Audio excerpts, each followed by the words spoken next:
traveled 3.2 billion miles to the galaxy. I'm Pluto, and welcome to the Kuiper Belt. Here I am today to do a movie review for the 2020 Monster Hunter movie. I just saw the movie. Like, I know it came out back in what, December? Yeah, I wasn't playing Monster Hunter then, but I have been playing Monster Hunter very intensely for the past few months. So, here I am today. The movie, it could have been a lot better than what it was. My first expectations, I wanted to see more of, the monsters that we know from the game. Like, I was like, I want to see everybody from Great Jagras to Xeno'jiiva. But, I figured they couldn't possibly fit all the monsters in there. But I at least wanted, a good handful. So, the fact that it was only, 2 of them...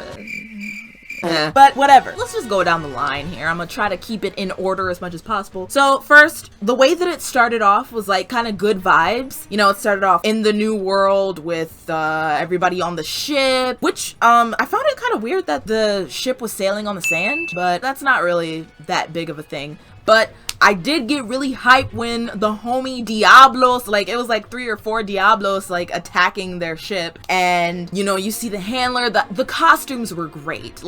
Everybody looked exactly how they were supposed. Well, maybe not the Admiral. The Admiral looked a little old, but whatever, they tried. You can tell who's who from their outfits and hairstyles. That was good. You had the field team leader who got knocked off the boat and left in sand. I knew it wasn't really gonna follow the actual Monster Hunter story. Whatever, do what you do. So then we go from that opening scene to these random military people, and I'm like, here we go again. Why does Hollywood always feel the need to when you take a video game movie or some kind of movie of any kind of video game that has creatures and stuff, there's always some doggone military hoes with their guns shooting stuff because they don't know how to do nothing else. So it's why are you here? I do like that they did keep Artemis, because I don't know much about Artemis. I haven't played her mission in the game yet, but I'm glad that they at least kept an original character.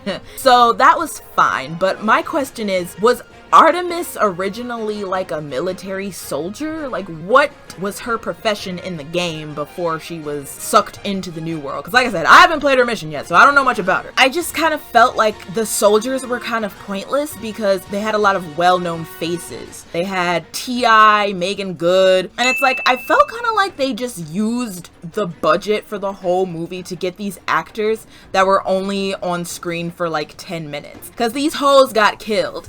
Everyone died. Except for Artemis. I was good. Because it's all y'all doing is shooting guns. So I was whatever, get them out of here. I just kind of feel like it was stupid of them to use their budget on faces, names and faces of actors. They could have just gotten anybody and then focused more of the budget on more monsters and a better plot. The plot was just very dry. The whole 45 minutes was really just Artemis walking in the desert and then her finding the field team leader, and there was a whole good 10 minutes wasted of them just fighting each other. And it's okay, we get it. We know they're gonna team up. I went and did the dishes and I came back to the movie and they were still fighting. That's how long the fight was. I'm what is this stank piece of stank? And another thing that was kind of why to me was the field team leader character and the New World characters, excluding the Admiral because he spoke English. I didn't understand why they had them speak in it said alien language, and I'm why? Because it's not like that in the game. It's why do you feel the need to have them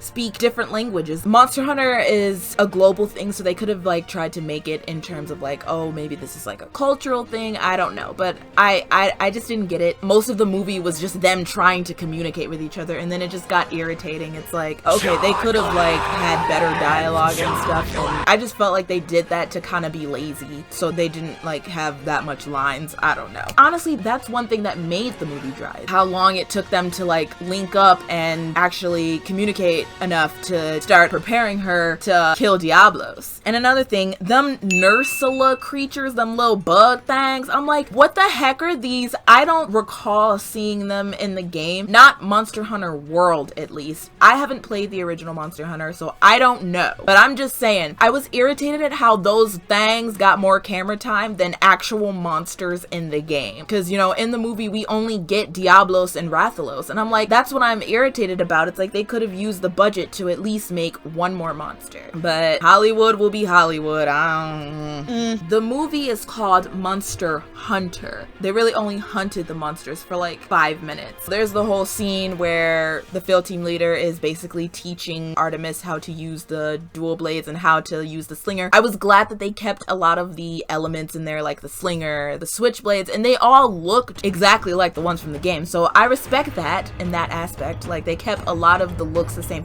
Same with the monsters. Like, Diablos and Rathalos look exactly how they look in the game. So that was really cool. But you know, I was expecting to see a big Stank and Janantha just busting up in there at any time. So I was like, I was a little disappointed at the fact that there was only 2 monsters. Like, I thought there would at least be 5 or so. Like I said, I wasn't expecting the whole roster of monsters, but I mean, come on. I also like how they kind of kept the inclusion of how you like carve the monsters after you're done killing them, because that's what they did to the Nursula thing, and that's what Artemis did to Diablos. But yeah, the whole first hour of the movie was spent in the desert, and I'm like, there's just so much footage in there that didn't need to be there. And then when they finally got like to the random foresty area, I was like, there we go, here is the ancient forest, or what is supposed to be somewhat like the ancient forest. It was nice to see the Amptonanths. And then when the rest of the New World gang came and helped out, I was like, okay, there we go, because I thought they had abandoned them the entire time, because I'm like, we didn't see them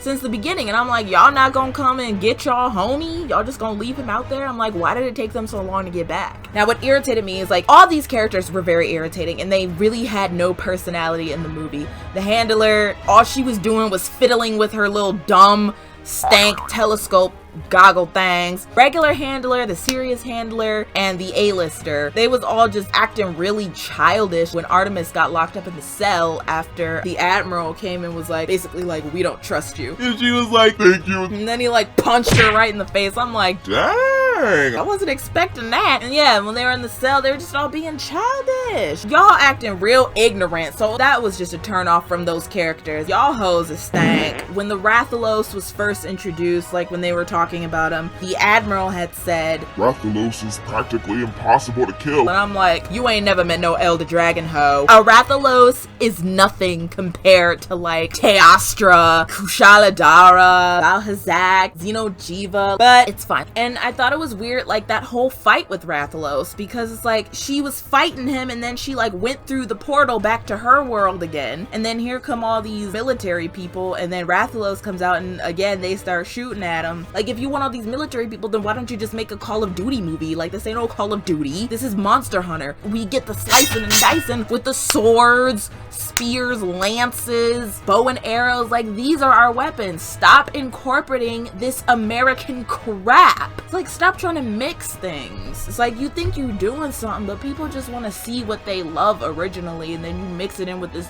garbage. It ain't gonna work. I didn't like the ending because I hate endings that are like left wide open. You know they're gonna make a second one. That random monster that came out of nowhere after they defeated Rathalos and everything, I did not recognize what monster that was, so it might have been something from the original Monster Hunter, because I haven't seen that in World at all. But yeah, they looked as if they was about to like square up with that monster, and then before it even happened, the credits started rolling. I'm like, are you serious? That is like the dumbest and laziest way to end a movie. Well, honestly, this, I mean, it wasn't bad, but it was still pretty bad because of just how dry it was. From now on, when it comes to video games that are turned into movies, I'm just never getting my hopes up again. They could have made this movie so sweet. My message to Hollywood: you suck. You really need more creative writers and creative directors. Like, honestly, fan fiction is so much better than like these stank Hollywood movies. And it's like, it's sad